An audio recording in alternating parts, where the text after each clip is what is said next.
Assalam alaykum wa rahmatullahi wa barakatuh. Aujourd'hui, nous allons aborder un sujet aussi essentiel que vital, la protection d'Allah. Dans un monde rempli d'incertitudes, d'épreuves, d'injustices et de troubles visibles et invisibles, nous cherchons tous un refuge, un endroit sûr, une paix durable. Mais ce lieu n'est pas forcément géographique. Ce refuge, c'est la protection divine d'Allah. Être sous la protection d'Allah, ce n'est pas simplement être à l'abri du danger. C'est vivre sous sa bienveillance, entouré de sa miséricorde, guidé par sa sagesse. C'est ressentir une paix que le monde ne peut offrir, une force intérieure que rien ne peut ébranler. C'est comme si une lumière céleste veillait sur ton cœur, même dans la nuit la plus noire. Mais cette protection, comment l'inviter dans notre vie ? Quelles attitudes, quelles pratiques, quelles invocations peuvent de nous ouvrir les portes de la garde divine? Dans cette vidéo, nous allons découvrir 10 moyens puissants, concrets et profondément spirituels pour obtenir la protection d'Allah. Ce sont des enseignements tirés du Coran et de la Sunna, des rappels transmis par notre bien-aimé prophète, des pratiques accessibles à tous, mais souvent négligées. Ces 10 clés peuvent transformer ton quotidien. Elles sont un rempart contre le mal, une lumière dans les ténèbres, un chemin vers la sérénité. Avant de commencer, si tu veux avancer pas à pas sur les traces du prophète, abonne-toi à cette chaîne et active la cloche. Chaque vidéo ici est un pas de plus vers la lumière, Inch'Allah. Alors installe-toi, recentre ton cœur, et prépare-toi à découvrir comment vivre sous la protection du tout miséricordieux. Premier, As-Salat, la prière, ton premier rempart. Imagine-toi seul dans le silence du Fajr. La maison dort encore, le monde est immobile. Et toi, tu poses ton front sur le sol. À ce moment précis, tu n'es plus une simple créature sur la terre. Tu es un serviteur en présence du roi des cieux. La prière n'est pas qu'un acte. Elle est un état d'être. C'est le souffle du cœur croyant, le cri silencieux de l'âme vers son Créateur. Elle ne se limite pas à des gestes appris. Non, la salat est un refuge vivant, un rendez-vous intime entre le faible et l'omnipotent. Le prophète a dit « La prière est une lumière ». Muslim. Mais attention, pas une lumière décorative. C'est une lumière qui éclaire quand tout est obscur. Une lumière qui te guide quand les chemins sont brouillés, une lumière qui te protège quand les tentations t'entourent comme un feu. Elle est la lampe d'Ibrahim face aux flammes. Elle est le calme de Moussa quand la mer se déchire. Chaque prière à l'heure est un cri discret de loyauté envers Allah. Chaque prosternation est un acte de résistance contre le chaos. Chaque fois que tu lèves les mains pour dire « Allahu Akbar », tu rappelles à ton âme que rien n'est plus grand que lui, et donc rien ne mérite plus ta crainte ni ton espoir. Tu sais ce qui est bouleversant? C'est que malgré nos péchés, malgré nos retards, malgré nos inattentions, Allah nous attend à chaque salat. Il ne nous ferme jamais la porte. Il nous ouvre une nouvelle page 5 fois par jour, 5 occasions quotidiennes d'être protégés, pardonnés, relevés. Certains disent « Je ne trouve plus de paix ». Mais comment la paix pourrait-elle s'installer si l'appel du prophète « As-salatu khayrun min an-nawm » la prière est meilleure que le sommeil, est ignorée jour après jour? La salat, ce n'est pas juste un pilier. C'est un mur de protection contre ce monde qui nous absorbe. C'est un code d'accès vers la quiétude. C'est une armure céleste tissée dans les cieux.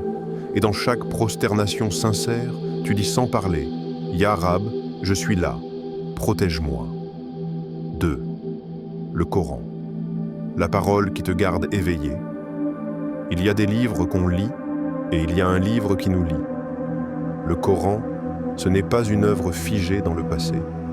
C'est une parole vivante qui descend encore, non plus sur la montagne de Hira, mais dans ton cœur, chaque fois que tu l'ouvres sincèrement.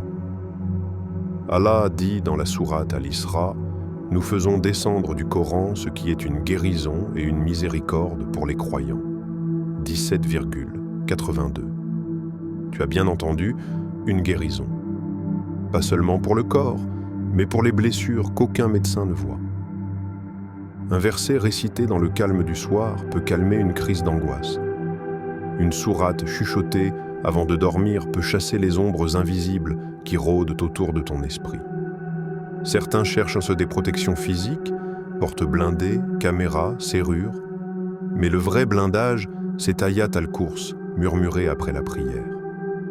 Le vrai verrou, c'est Al-Falaq et An-Nas, récités sur ton souffle avant de dormir. Tu veux protéger ta maison? Ouvre le livre d'Allah dans ses murs. Tu veux protéger ton cœur? Laisse-le vibrer au rythme de la parole divine. Le Coran, c'est plus qu'un texte, c'est une présence. Quand tu le récites, les anges s'approchent. Quand tu l'écoutes, Shaitan recule. Quand tu le vis, Allah te guide et te garde.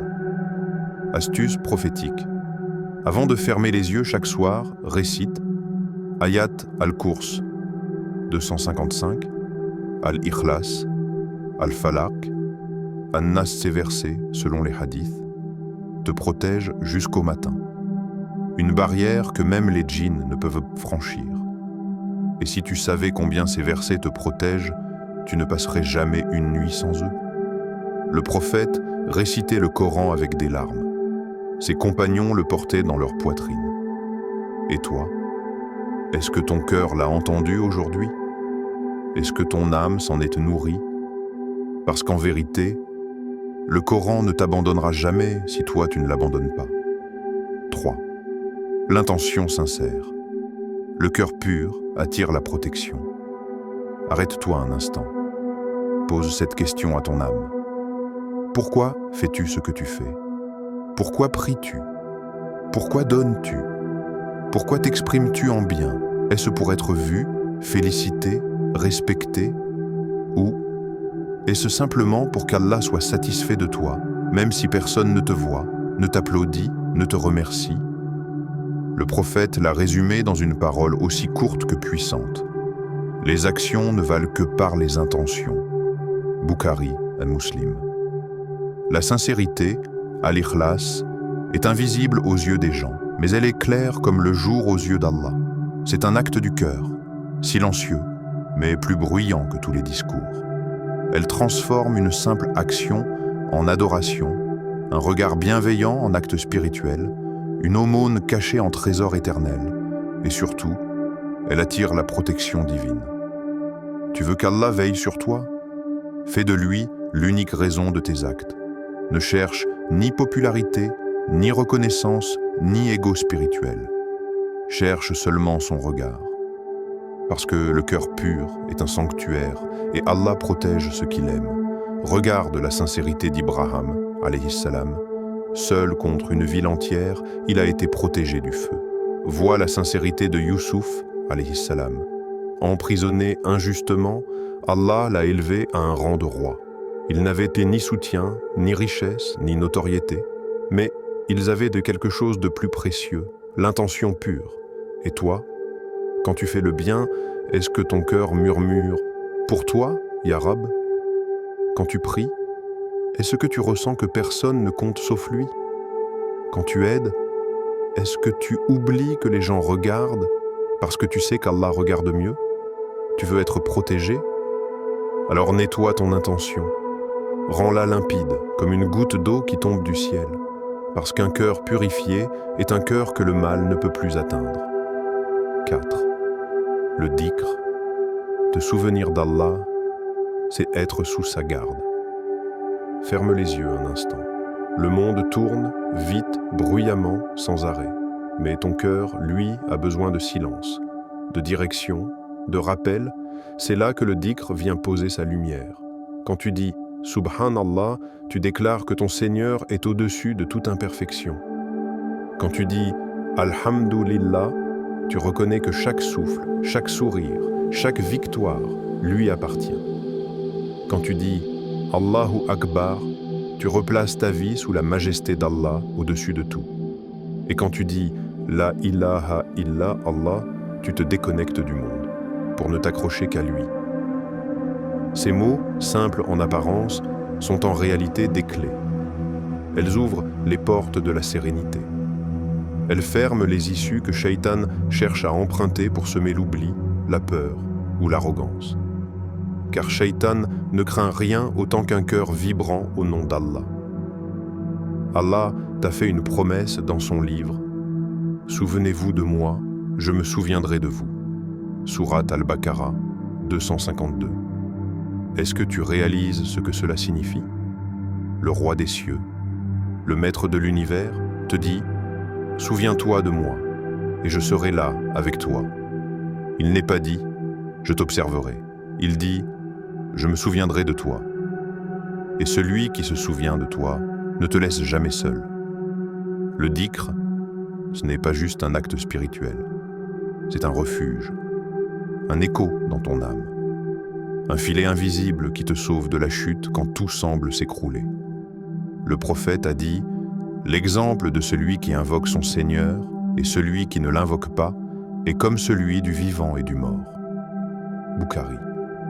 Alors chaque fois que ton cœur s'essouffle, souviens-toi, une seule phrase peut rallumer la lumière, et cette lumière, personne ne peut te l'éteindre. 5. Le tawakkul. Avoir confiance en Allah, même quand tu ne vois pas l'issue. Imagine une grotte cachée dans les hauteurs rocheuses du désert.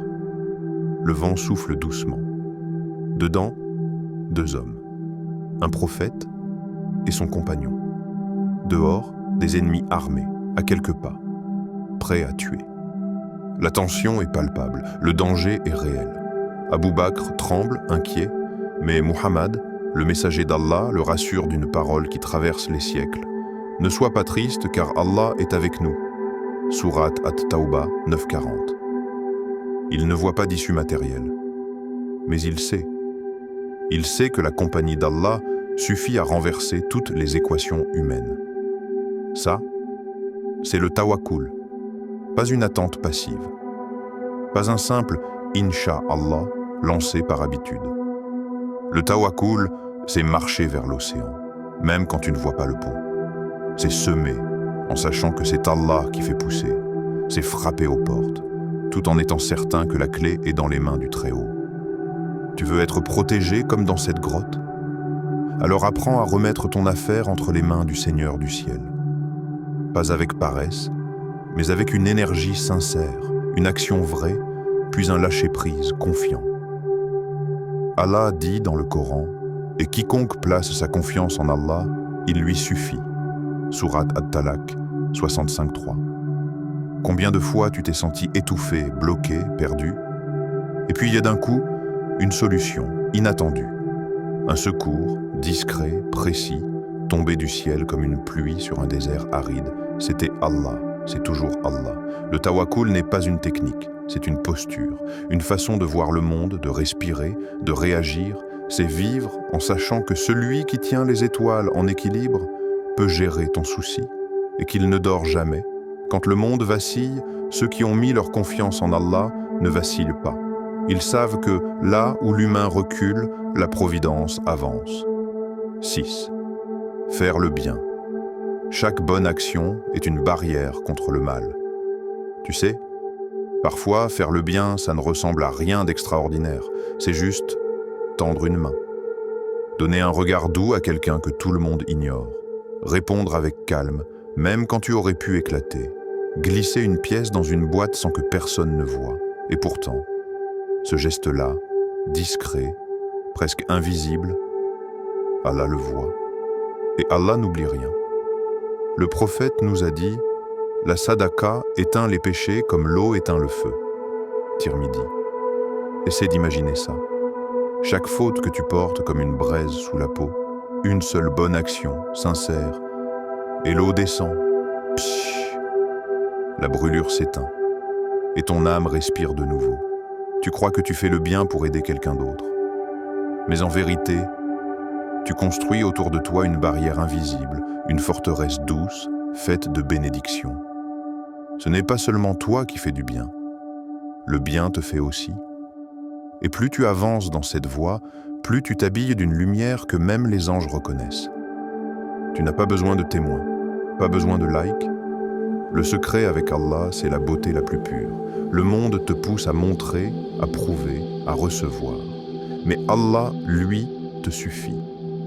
Un sourire à ta mère, un plat laissé devant une porte, un message d'encouragement envoyé à quelqu'un que tu sais en difficulté, même un mot retenu au lieu d'un mot blessant.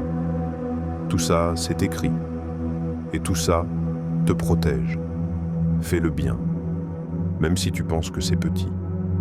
Car dans la balance d'Allah, parfois, une graine vaut plus qu'une montagne. Et si un jour tu es en difficulté, peut-être qu'une ancienne bonne action te servira de bouclier, sans que tu t'en souviennes. Mais Allah, lui, n'oublie jamais. 7. La repentance. Le pardon d'Allah est un abri pour ton âme. Il y a des jours où tu regardes derrière toi et tu n'es pas fier. Tu te dis « j'ai trop fauté ». C'est trop tard. Je suis trop sale pour être aimé de Dieu. Mais voilà ce que ton Seigneur te répond. Ô mes serviteurs qui avez commis des excès à votre propre détriment, ne désespérez pas de la miséricorde d'Allah. Il pardonne tous les péchés. Sourate Az-Zumar 39-53. Tous, pas certains, pas les moins graves. Tous. Tant que tu vis, tant que ton cœur bat, il y a une porte ouverte. Et cette porte ne grince jamais. Elle accueille, elle éclaire, elle ne juge pas. Car Allah n'est pas un Dieu de rancune. Il est Ar-Rahman, celui qui enveloppe. Al-Ghaffar, celui qui couvre. At-Tawwab, celui qui aime quand tu reviens. À chaque astaghfirullah que tu prononces sincèrement, c'est comme si tu grattes la rouille de ton cœur. Et à force, il recommence à briller. Et plus il brille, plus la lumière d'Allah le recouvre. La repentance, ce n'est pas un aveu de faiblesse. C'est un acte de courage. C'est dire « j'ai chuté, mais je reviens ». Et Allah aime cela plus que tout. Le prophète nous a enseigné que si vous ne péchiez pas, Allah créerait des gens qu'il ferait pour qu'ils se repentent et qu'il puisse leur pardonner. Muslim. Ce n'est pas une invitation à fauter. C'est une preuve que le pardon divin n'est jamais fermé. Tant que tu viens avec le cœur brisé, mais sincère. Et parfois, ce petit astaghfirullah que tu dis entre deux respirations, dans le métro ou au fond de ton lit, te protège d'un mal que tu ne verras jamais.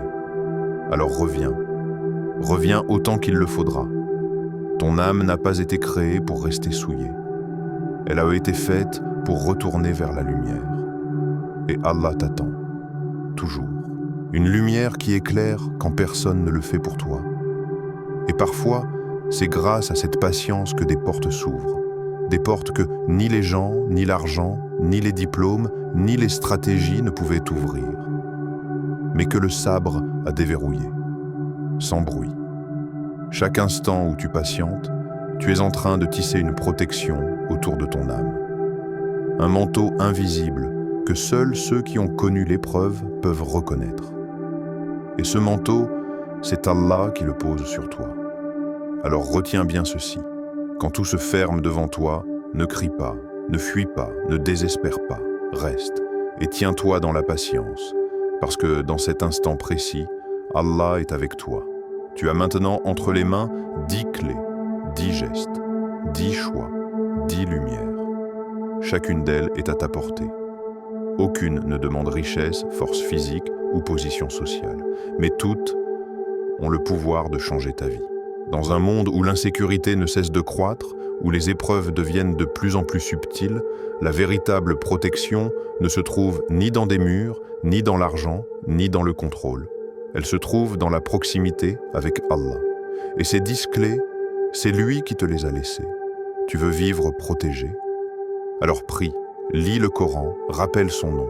Fais du bien, pardonne, aime pour Allah, soutiens ceux qui tombent, sois sincère, repens-toi, honore ceux qui t'ont élevé et surtout, tiens bon. Ce n'est pas juste un rappel, c'est un mode de vie, une discipline du cœur. Ce sont ces petits choix répétés chaque jour qui transforment un simple croyant en un serviteur protégé, guidé, aimé. Parfois, tu verras les effets. Tu sentiras cette paix soudaine, cette coïncidence bénie, ce mal évité sans même savoir comment. Et parfois, tu ne verras rien, mais sache-le, chaque acte, chaque dhikr, chaque larme de taouba est enregistré. Et un jour, ce sera ton abri, ta lumière, ton salut. Ne cherche pas la perfection, cherche la sincérité, cherche la constance, cherche à plaire à celui qui te voit, même quand tu doutes de toi-même. Et n'oublie jamais, Allah est avec ceux qui le craignent et ceux qui sont bienfaisants. Coran 16:128. Tu n'es jamais seul. Et tant que tu fais un pas vers lui, il s'approche de toi encore plus. Si ce rappel t'a parlé, si tu as ressenti ne serait-ce qu'un frisson, alors ne le laisse pas disparaître. Garde cette lumière vivante. Abonne-toi à la chaîne Parole du Prophète. Pas pour nous, mais pour toi. Pour nourrir ton cœur, semaine après semaine. Pour marcher avec des rappels qui ne te jugent pas, mais te ramènent à l'essentiel. Partage cette vidéo avec quelqu'un que tu veux voir protégé. Un frère, une sœur, un ami, un parent.